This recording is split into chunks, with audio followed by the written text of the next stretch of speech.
Hello hi everyone, welcome to my YouTube channel जिसका नाम है आधारशिला क्लासेस।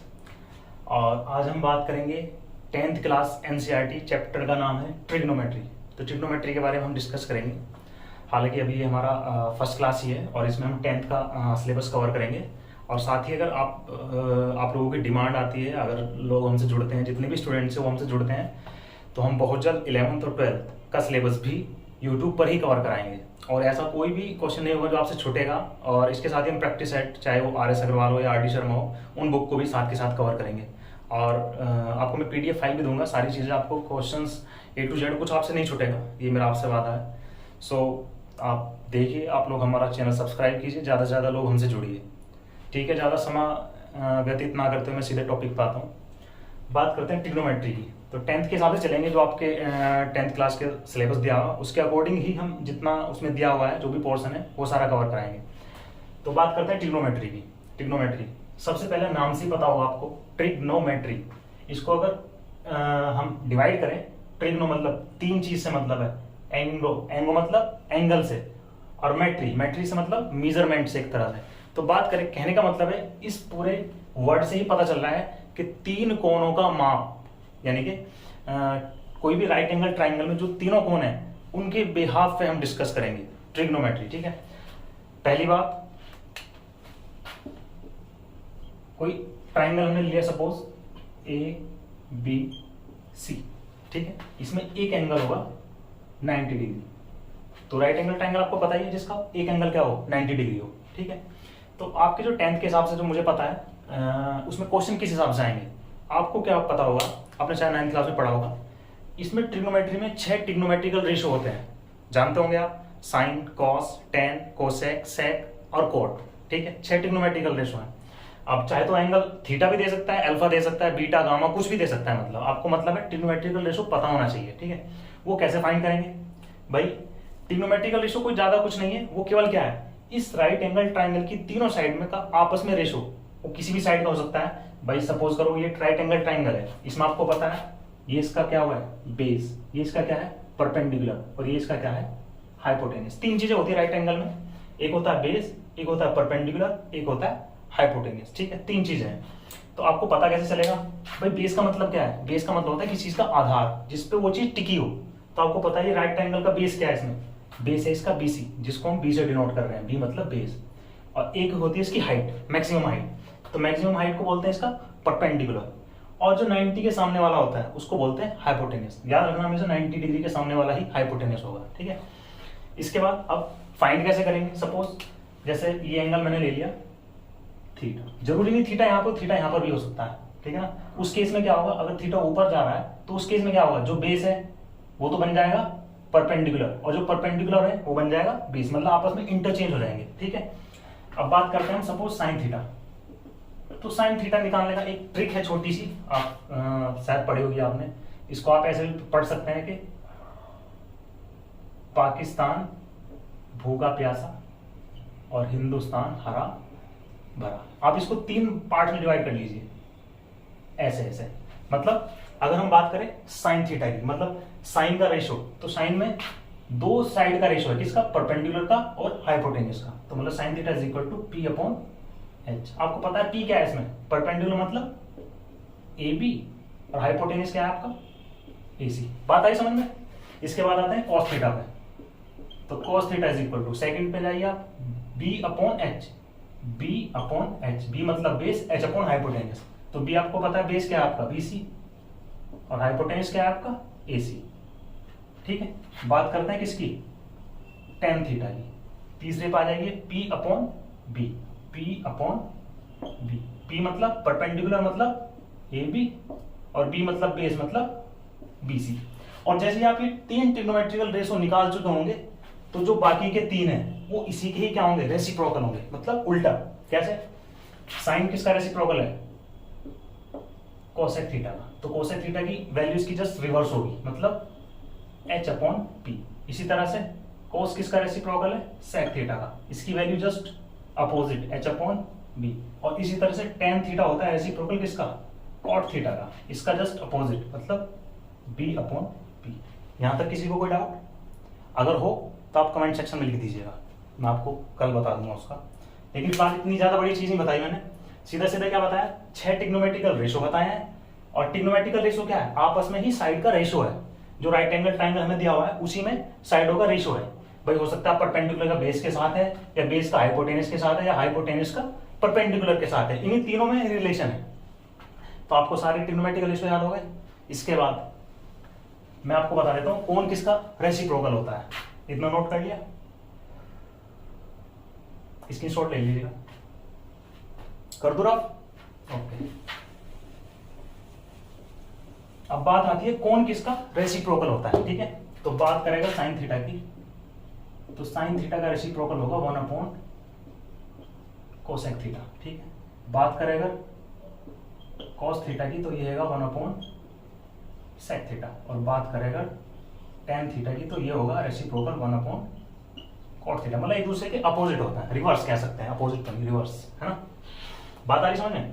इसके बाद एक वैल्यूज आपको और लिखनी है कि अगर मैं टेन थीटा को साइन और कोस की टर्म में तोड़ू, अगर समझ रहे हैं, मतलब टेन थीटा की वैल्यूज होती है वो साइन कोस की टर्म में ही होती है कि sine theta upon cos theta. मतलब कहीं आपको अगर टेन थीटा दिखाई दे तो आप उसको इसमें ब्रेक कर सकते हैं, sine theta upon cos theta. और इसी तरह से एक होती है कॉट थीटा, इसका जस्ट उल्टा cosec theta upon sine theta. यहाँ पर साइन ऊपर है, यहाँ कोस नीचे है, यहाँ कोस ऊपर है, साइन नीचे है। बस इतना सा करना आपको, समझ में आया। ये आपको याद ही करने होंगे, बिना याद करे कुछ नहीं होगा, ये आपको याद ही करने होंगे। ठीक है भाई, साइन थीटा कोसेक थीटा का रिवर्स है, कोस थीटा सेक थीटा का है, और टेन थीटा कोट थीटा का है। और अगर टेन थीटा की वैल्यू हमें साइन और कोस की टर्म में निकालनी हो तो जहां टेन थीटा होगा वहां आप क्या लिख सकते हैं, sine theta upon cos theta. और इस तरह से कॉट थीटा की जगह आप लिख सकते हैं cos theta upon sine theta. ठीक है, इतनी बात है समझ में। चलिए आगे चलते हैं, कर दो रफ, स्क्रीनशॉट ले लीजिएगा। ठीक है, चलिए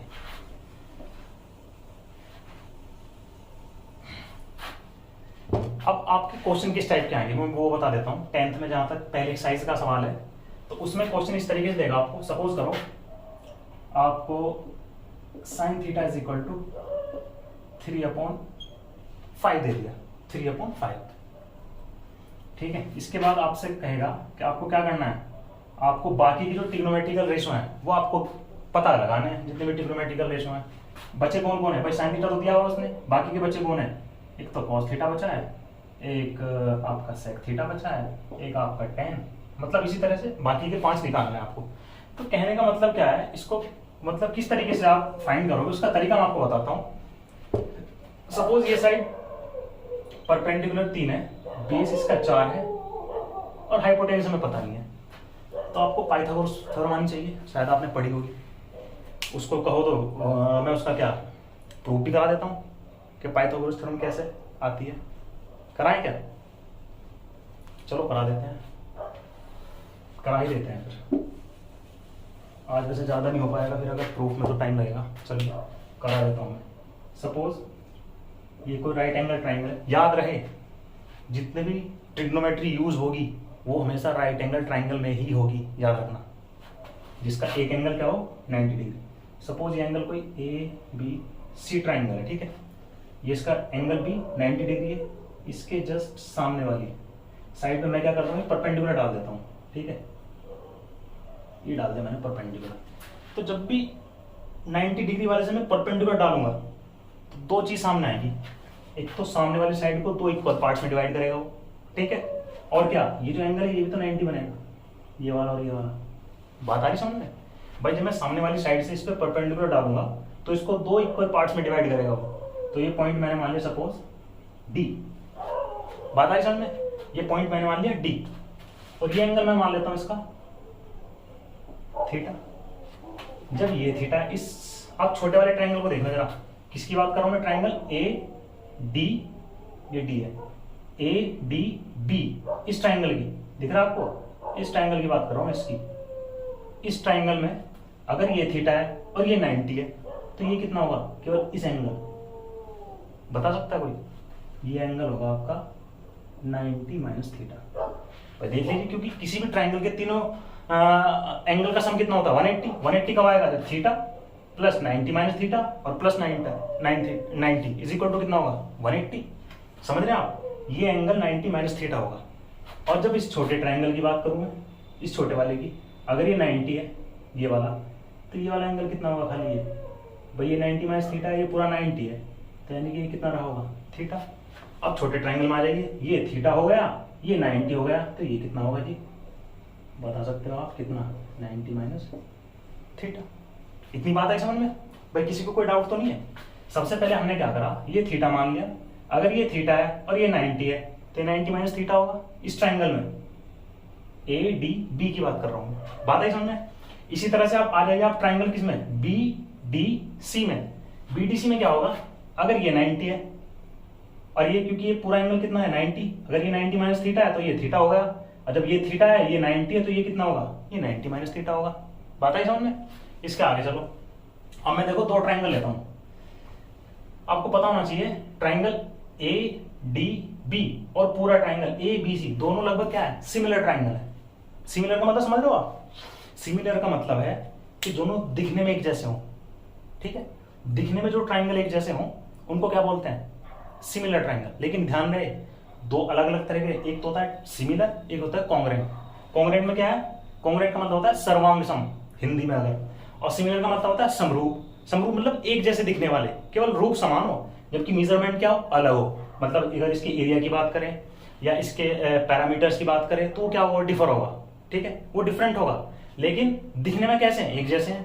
तो केवल हम बात कर रहे हैं सिमिलर ट्राइंगल की, तो मैं लिख देता हूं इसको यहां पर, जो हमें है ट्राइंगल कौन सा, triangle A D B. Similar का साइन ये होता है, सिमिलर है किसके, ट्राइंगल ए बी सी के। बात है समझ। तो दोनों ट्राइंगल अगर सिमिलर हैं तो क्या होगा, मैं पहले लेता हूं, तो उनके ध्यान रहे, जब भी कोई ट्राइंगल सिमिलर ट्राइंगल होते हैं, दो ट्राइंगल जब भी सिमिलर ट्राइंगल होंगे तो उनमें क्या होगा, उनकी जो कॉरस्पॉन्डिंग साइड्स होंगी उनका जो रेशो होगा वो भी क्या होगा, आपस में इक्वल होगा। दोनों ट्राइंगल की कॉरस्पॉन्डिंग साइड्स का रेशो भी क्या होगा, इक्वल होगा। ध्यान रखने वाली चीज कैसे, अब देखो मैं सपोज एंगल ले लेता हूं इसमें 90 माइनस थीटा ले रहा हूं मैं भाई। 90 माइनस थीटा वाली की सामने की साइड कौन सी है, 80। ध्यान रखना, जो मैं छोटे वाले का एंगल लूंगा वही मैं बड़े वाले ट्राइंगल का एंगल लूंगा। मैंने छोटे वाले में लिया है 90 माइनस थीटा, तो 90 माइनस थीटा वाले के सामने की साइड कौन सी है, 80। तो अब आप बड़े ट्राइंगल को कंसीडर करो, एबीसी को। एबीसी में 90 माइनस थीटा कौन सा एंगल है, ये वाला, और इसके सामने वाली साइड कौन सी होगी भाई, एबी। बात आ रही समझ में भाई, जब मैंने 90 माइनस थीटा वाले एंगल के सामने वाली साइड कौन सी है, एडी, तो ऐसे ही 90 माइनस थीटा वाले बड़े वाले ट्राइंगल में इसके सामने वाली साइड कौन सी होगी, यही तो होगी, कौन सी, एबी। तो उनका जो रेशो है एडी अपन कौन सा, एबी का जो रेशो है वो इक्वल होगा किसके, यहां से मैं मान सकता हूं, अब लेता हूं मैं 90 वाला, छोटे वाले ट्राइंगल में 90 डिग्री देख रहे हैं आप, ये रहा 90 डिग्री, इसके सामने वाली साइड कौन सी है, एबी। छोटे ट्राइंगल की बात कर रहा हूं मैं, छोटे वाले ट्राइंगल में 90 के सामने वाली कौन सी है, एबी, और बड़े ट्राइंगल कौन सा है 90, ये, इसके सामने वाली साइड कौन सी है, एसी, पूरी एसी। यहां पर अगर मैं मल्टीप्लाई करूं, क्रॉस मल्टीप्लाई आपस में, इसकी इसमें इसकी इसमें, तो यहां से क्या आएगा भाई, एबी का क्या आ जाएगा, एबी का स्क्वायर इज इक्वल टू कितना होगा, एडी इंटू एसी। इसे इक्वेशन फर्स्ट मान लेता हूं, ठीक है, इतनी बात है सामने। अब बात करते हैं किसमें, ट्राइंगल, ये था इन, और ऐसे ही इन ट्राइंगल। अब ये वाला ट्राइंगल देखो, छोटे वाला कौन सा, B D C, triangle B D C and triangle A B C, बड़े वाले ट्राइंगल में, ठीक है। यहां पर मैंने लिया था 90 माइनस थीटा, सपोज मैं यहां पे कितना ले लेता हूं, थीटा ले लेता हूं। तो छोटे वाले ट्राइंगल में थीटा के सामने वाली साइड कौन सी है, डीसी। तो आप समझिए, समझ रहे हैं ना भाई, थीटा के सामने वाली साइड कौन सी है, छोटे वाले ट्राइंगल की बात कर रहा हूं मैं, इसमें कौन सी है, डीसी। तो डीसी अपॉन बड़े वाला ट्राइंगल का थीटा कौन सा है, ये वाला, इसकी साइड कौन सी है, BC. DC upon BC is equal to, इसमें भी आप 90 के सामने वाला देखिए, 90 के सामने वाली साइड कौन सी है, बीसी, और इसमें भी बड़े वाले ट्राइंगल में 90 के सामने वाली साइड कौन सी है, एसी। ठीक है, इतनी बात आई समझ में भाई। मैंने जो है छोटे वाले ट्रायंगल में थीटा लिया है, तो छोटे वाले ट्रायंगल में थीटा के सामने वाली साइड कौन सी है, डीसी। इसी तरह से बड़े वाले ट्रायंगल में थीटा के सामने वाली साइड कौन सी है, बीसी। तो दोनों का रेशो इज इक्वल टू किसके, यहाँ पे मैंने 90 के सामने वाली साइड ली है, इसके 90 के सामने वाली साइड कौन सी है, बीसी, और बड़े वाले ट्रायंगल में 90 के सामने वाली साइड कौन सी है, एसी। तो उनका रेशो आपस में क्या हुआ, इक्वल, क्योंकि हमें पता है दोनों ट्रायंगल कैसे हैं, सिमिलर ट्रायंगल है ये, सिमिलर। और सिमिलर में क्या होता है, उनके कॉरस्पेंडिंग साइड्स का रेशो इक्वल होता है, ये बात बताई मैंने आपको, ठीक है। और यहां से आप क्रॉस मल्टीप्लाई कीजिए, तो कहने का मतलब है बीसी का whole square is equal to आ जाएगा डीसी इंटू एसी। इसे इक्वेशन मान लेता हूं मैं सेकंड, ठीक है। अब हमें प्रूफ क्या करना था, ये बात मैं तो लिखनी भूल ही गया। आपको प्रूफ क्या करना था भाई, पाइथागोरस थ्योरम ये कहती है कि जो भी ट्राइंगल का हाइपोटेन्यूस होगा उसका जो स्क्वायर होगा वो बाकी जो बची हुई साइड है उनके स्क्वायर के सम के इक्वल होगा। मतलब इसमें बड़ी साइड कौन सी है, 90 के सामने वाला क्या होता है, हाइपोटेन्यूस होता है। कहने का मतलब है टू प्रूव दैट जो हमें प्रूव करना था, AC का whole square is equal to AB का स्क्वायर, AB का स्क्वायर और प्लस BC का स्क्वायर, ये हमें प्रूफ करना था, ठीक है। अब वही प्रूफ करने जा रहे हैं हम, तो हम क्या करें, इक्वेशन फर्स्ट एंड सेकंड को क्या कर देते हैं, ऐड कर देते हैं। यहां पे लिख देते हैं adding equation first and second. करिए फर्स्ट एंड सेकंड, ध्यान रहे ऐड करते समय लेफ्ट साइड वाला हिस्सा लेफ्ट साइड में जुड़ेगा और राइट साइड वाला हिस्सा राइट साइड में जुड़ेगा, ठीक है, ध्यान रहे ये चीज। तो AB का होल स्क्वायर और प्लस सेकंड इक्वेशन में क्या आएगा, BC का होल स्क्वायर, तो BC का whole square is equal to, अब देखिए राइट साइड वाला हिस्सा AD इंटू AC, तो AD इंटू AC और plus DC into AC, DC into AC। बात आई समझ में, इतना कर दो जी। क्या करना आगे, AB का होल स्क्वायर प्लस BC का whole square is equal to, आप यहां से क्या करें भाई, कॉमन आ रहा है, कुछ आ रहा है, क्या आ रहा है, AC इधर है, AC इधर, तो आप AC कॉमन ले लीजिए। जब कॉमन लोगे तो अंदर क्या बचेगा, AD बचेगा इधर और प्लस इधर DC। बात आई समझ में, इतना आगे चलो, AB का होल स्क्वायर प्लस BC का whole square is equal to, AC तो है ही। अब देखो जरा यहाँ पे AD और प्लस DC, देखना जरा AD और DC कहाँ है, AD और DC।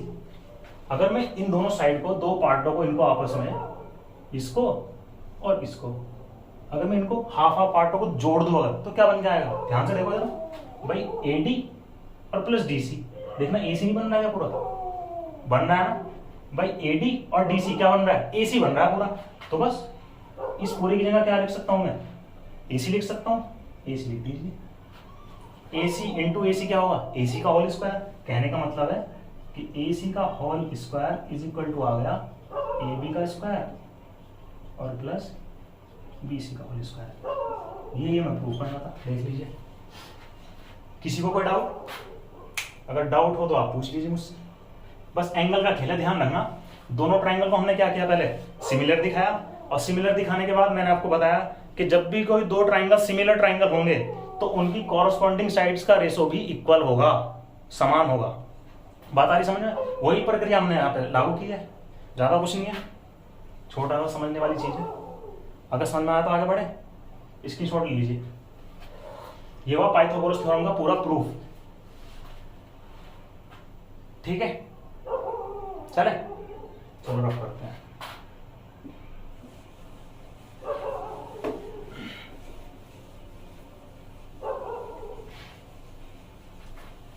इसके बाद मैं बताना चाह रहा था आपको कि भाई आपके सिलेबस में क्वेश्चन किस तरह के आएंगे, ठीक है। सपोज कोई राइट एंगल ट्रायंगल है, जरा ध्यान से चलो, ABC। टेंशन मत लेना, हर चीज क्लियर कराऊंगा, हर चीज, छोटी से छोटी चीज, कोई भी चीज ऐसी नहीं बचेगी जिससे आप वंचित रह जाओगे, पूरा का पूरा सिलेबस, ठीक।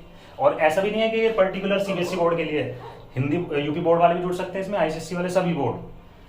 मैं दोनों ही बाइलिंगुअल में कोशिश कर रहा हूँ हालांकि पढ़ाने की, लेकिन ज्यादा कुछ नहीं है, आपको चीजें वही हैं, बस थोड़ा सा क्वेश्चन में फेरबदल हो सकता है, बट डिजिटल अलग हो सकती है कोई क्वेश्चन, लेकिन आपको केवल तरीका आना चाहिए। सबसे मेन चीज है तरीका। अगर आपको तरीका आ गया तो आप क्वेश्चन कैसा भी हो सब चीज हल कर जाओगे आप, ठीक है। अब ये राइट एंगल ट्रायंगल, सपोज इसमें परपेंडिकुलर 4 है और बेस इसका 3 है, तो यहाँ पे पाइथागोरस लगानी पड़ेगी पहले, सबसे पहले तो apply the Pythagoras theorem, apply the Pythagoras theorem, Pythagoras theorem. ठीक भाई, पाइथागोरस क्या बोलती है कि जो हाइपोटेन्यूज का स्क्वायर है वो बेस के स्क्वायर के और प्लस परपेंडिकुलर के स्क्वायर के सम के इक्वल होता है। हाइपोटेन्यूज में निकालना है तो H square is equal to B, मतलब 3 का स्क्वायर और प्लस 4 का स्क्वायर। 3 का स्क्वायर कितना हो गया 9 plus 16, H square is equal to 25, 16 में 25 और 25 आपको पता है किसका स्क्वायर रूट होता है, तो एच इज इक्वल टू आ गया 5। ध्यान रहे जब हम किसी भी राइट एंगल ट्राइंगल की तीनों साइड्स निकाल चुके होंगे तो फिर चाहे हमसे कुछ भी पूछ ले हो हम इजीली बता देंगे, क्योंकि हमें पता है कि जो ट्रिग्नोमेट्रिकल रेशो है जितने भी 6 के 6 हैं वो रेशो ही तो है तीनों साइड का। भाई तीनों साइड का रेशो ही तो है, बस हमें बशर्ते कि तीनों साइड्स पता हो। अगर नहीं पता तो आपको आपके पास पाइथागोरस थ्योरम है, आपको एटलीस्ट 2 वैल्यू तो देगा। हो सकता है किसी क्वेश्चन में हाइपोटेन्यूज दे दे, बेस दे दे, ये निकलवा ले तो निकाल सकते हो आप। फिर इस इक्वेशन से आप तीनों चीज निकाल सकते हो ना। सपोज पी आपको निकालना है तो क्वेश्चन में आ जाएगा एच स्क्वायर, बी को इधर ले जाओ minus B square is equal to T square. यहाँ से आप एच का स्क्वायर निकालना, फिर बी का निकालना, दोनों को सब्ट्रैक्ट करना, उसका स्क्वायर रूट ले लेना, पी की वैल्यू आ जाएगी। मतलब कहने वाला इसी से आप तीनों चीजें निकाल लोगे। एटलीस्ट आपको अगर 2 चीजें पता है तो 2 चीजें क्वेश्चन में देगा, कुछ ना कुछ किसी ना किसी ट्रिग्नोमेट्रिकल रेशो की वैल्यू देगा वो। देने के बाद कहने वाला मैं 2 चीजें आपको पता होंगी, तीसरी आपको निकालनी है। और जैसे आप तीसरी निकाल लोगे फिर आप कुछ भी निकाल सकते हो, कुछ भी इवैल्यूएट कर सकते हो, कुछ भी। जैसे इतना क्वेश्चन आपको आया समझ में, भाई हमें 4 पता था, मतलब परपेंडिकुलर पता था और इसका बेस पता था, हाइपोटेन्यूज हमने निकाल लिया। और जब हाइपोटेन्यूज निकाल लिया तो बोलेगा कि जितनी भी ट्रिग्नोमेट्रिकल रेशो है 6 के 6 इवैल्यूएट करो।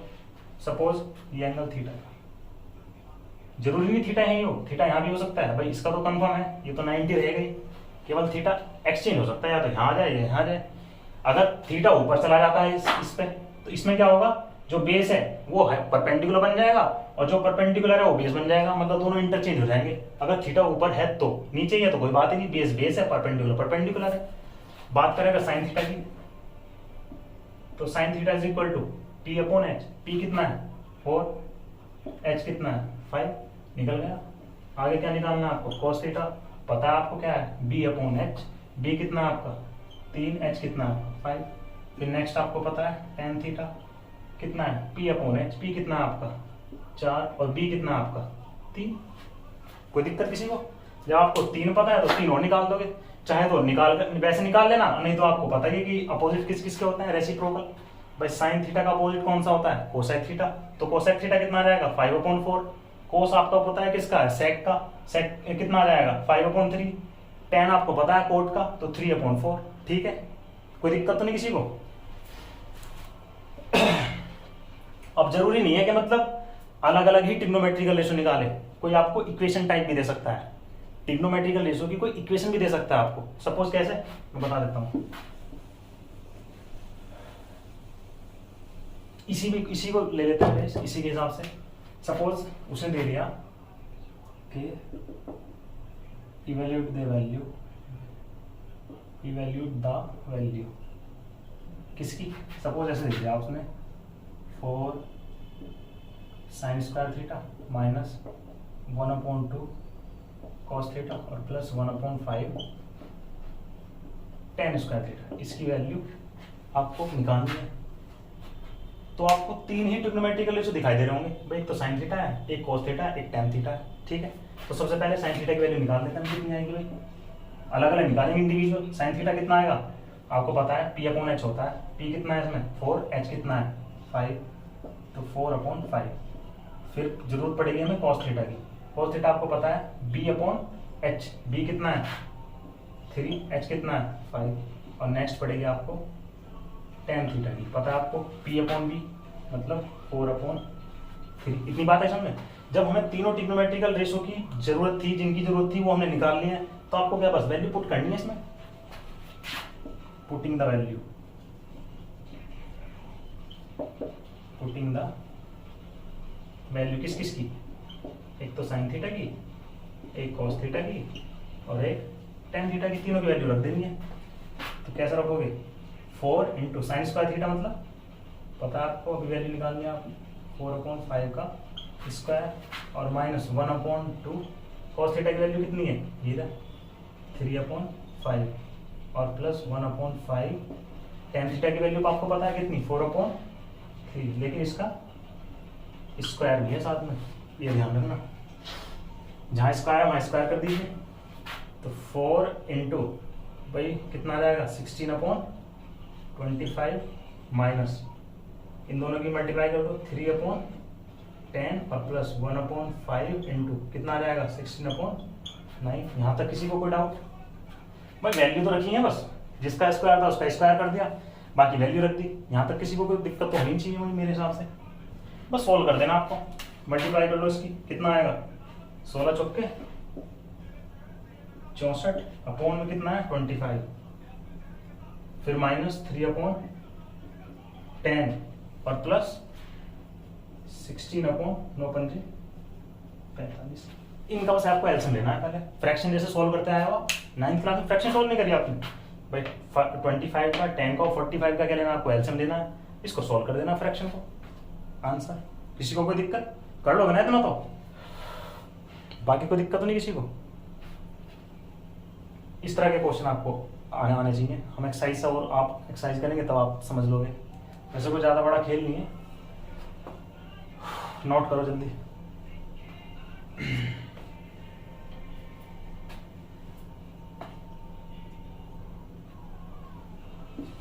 कर दो रफ,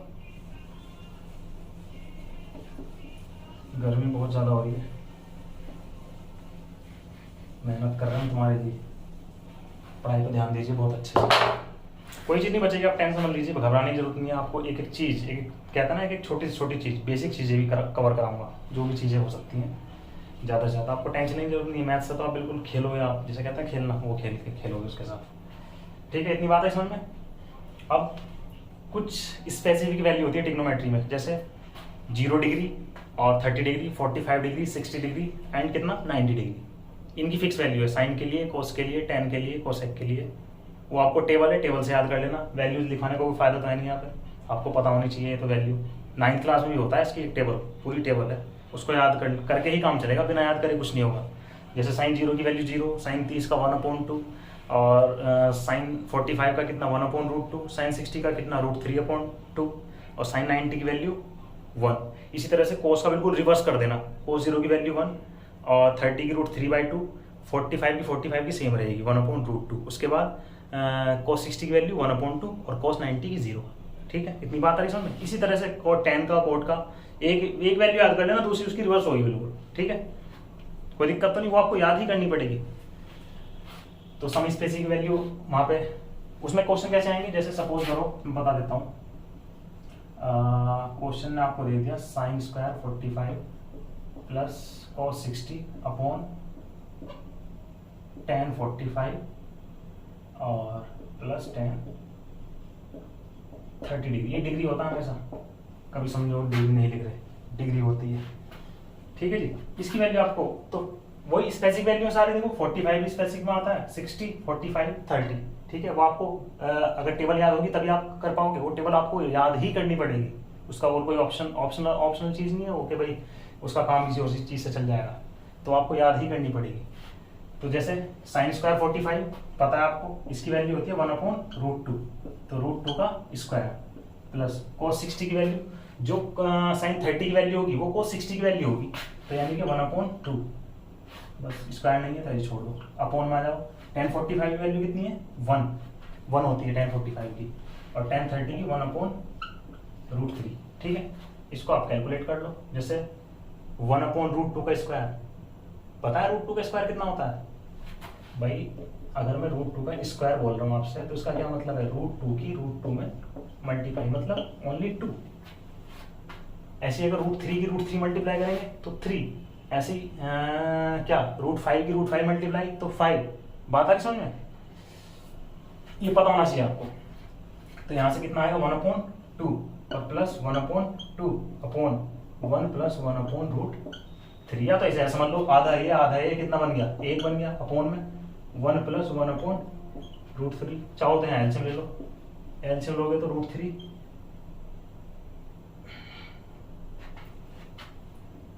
1 अपॉन, यहाँ पे √3 आपने एलसीएम लिया तो यहाँ कितना आ जाएगा √3 + 1। अब आपको पता होना चाहिए कि कौन कहाँ जाएगा। आप इस 1 के नीचे क्या मान सकते हो, 1/1 भी तो मान सकते हो इस 1 के नीचे, और अपॉन में क्या चल रहा है √3 + 1 अपॉन √3। ये तो यहाँ जाएगा, ये यहाँ जाएगा, कहने का मतलब √3 अपॉन √3 + 1। ये आंसर आपका। बात आ रही समझ? किसी को कोई डाउट तो पूछ सकता है कोई भी, यहाँ तो होना नहीं चाहिए वैसे मेरे हिसाब से। ये है स्पेसिफिक वैल्यू पे बेस्ड क्वेश्चन। ये आपकी शायद एक्सरसाइज 8.2 होगी मेरे हिसाब से, उसमें स्पेसिफिक वैल्यू पे ही बेस्ड सारे क्वेश्चन है, ठीक है। इसके बाद बात करेंगे हम कॉम्प्लीमेंट्री एंगल्स। अब कॉम्प्लीमेंट्री एंगल क्या होता है जी, पता होना चाहिए आपको। कॉम्प्लीमेंट्री एंगल वो एंगल होते हैं जिनका सम कितना हो 90 डिग्री, ठीक है। नहीं बात है समझ में? कॉम्प्लीमेंट्री एंगल्स वो एंगल्स होते हैं जिनका क्या हो, सम 90 डिग्री हो। कैसे? साइन 63 लिख दूं और कितना लिख दूं, 63 को क्या लिख सकता हूँ, जैसे 60 डिग्री है तो मुझे इस 63 को ऐसी टर्म्स में जोड़ना है कि जो 90 में जुड़े या घटे, है ना, उस हिसाब से मुझे इसको ब्रेक करना है। तो इसको मैं क्या लिख सकता हूँ, इसको लिख सकता हूँ मैं साइन 90 माइनस कितना जी 17, भाई 63 और 7 कितना होता है, अच्छा 27, सॉरी 27, ठीक है। बात आई समझ में? तो मैंने इसको ऐसा ब्रेक कर दिया। अगर मैं 90 में से कितना 27 लेस करूंगा तो कितना आएगा 63 आएगा। तो मतलब दोनों एक दूसरे के क्या हो गई है, कॉम्प्लीमेंट्री, जिनका दोनों का सम कितना हो 90 डिग्री। बात आई समझ में? इस पे बेस्ड क्वेश्चन करवाएंगे हम। अगर एक्सरसाइज में कहाँ है आपकी,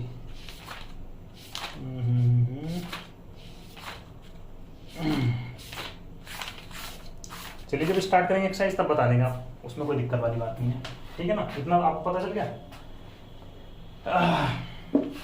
अब इसके बाद एक चीज और बची है बस आपकी लास्ट, शायद आपके सिलेबस में नहीं है लेकिन मैं फिर भी बता दूंगा। एक होता है आइडेंटिटीज बेस्ड क्वेश्चन। आइडेंटिटी समझते हैं, मतलब जैसे 3 ही आपको याद कर लीजिए, इनमें काम चल जाएगा। एक जैसे ये है sin² थीटा + cos² थीटा = 1, पहली आइडेंटिटी। इसी से आप 3 वैल्यू कैलकुलेट कर सकते हो। कैसे?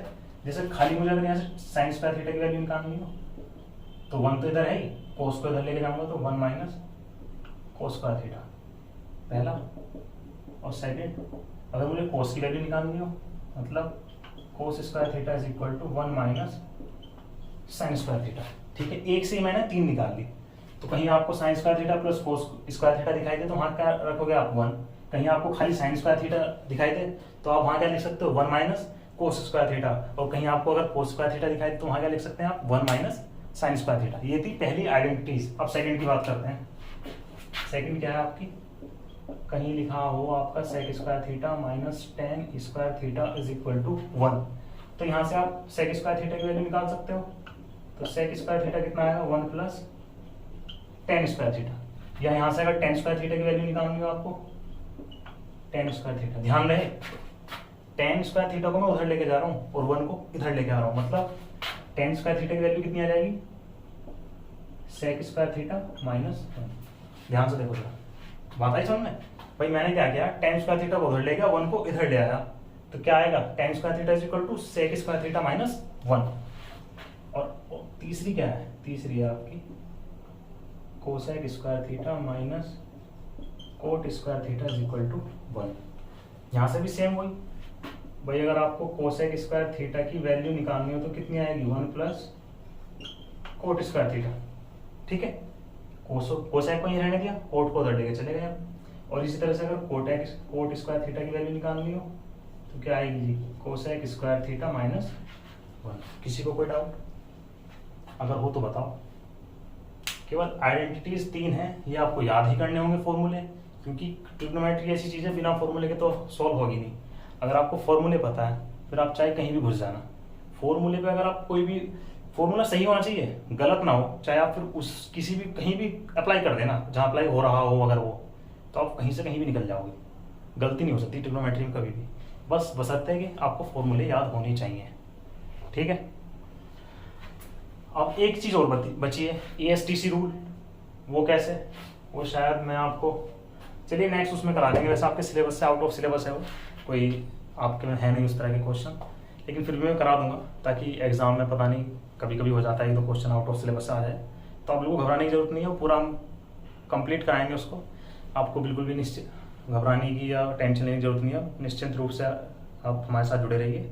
बशर्ते कि आप हमें जो है सब्सक्राइब करें हमारा चैनल, और ज़्यादा से ज़्यादा लोगों तक शेयर करें, क्योंकि हमारा फर्स्ट वीडियो है। अगर हमारा वीडियो चल पाया, हमें लगता है कि हाँ हम एक प्लेटफॉर्म जो हमारा है वो काफ़ी एक तरह से एक सही दिशा में जा रहा है और हमसे लोग जुड़ भी रहे हैं, हमें पसंद कर रहे हैं, तो डेफिनेटली फिर हम आगे भी और भी चीज़ें कोर्सेज स्टार्ट करेंगे, जैसे चाहे 11th का हो NCERT या 12th की हो या कॉम्पिटिटिव एग्जाम्स का भी हम स्टार्ट करने वाले हैं बहुत जल्द। ठीक है, तो इसी के साथ आदाब, सत श्री अकाल, नमस्कार। और मेरा नाम वैसे मित्र सेन है। लोग अक्सर अपना वीडियो में फर्स्ट पहले इंप्रेशन दिखाते हैं अपना इंट्रोड्यूस, लेकिन मैं बाद में कर रहा हूँ, शायद इसलिए कि मेरे लिए शायद ये ज़्यादा अहमियत रखता है।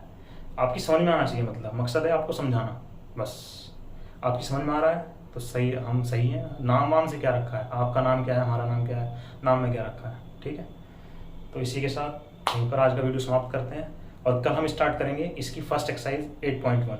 ठीक है, ओके, जय हिंद, जय भारत।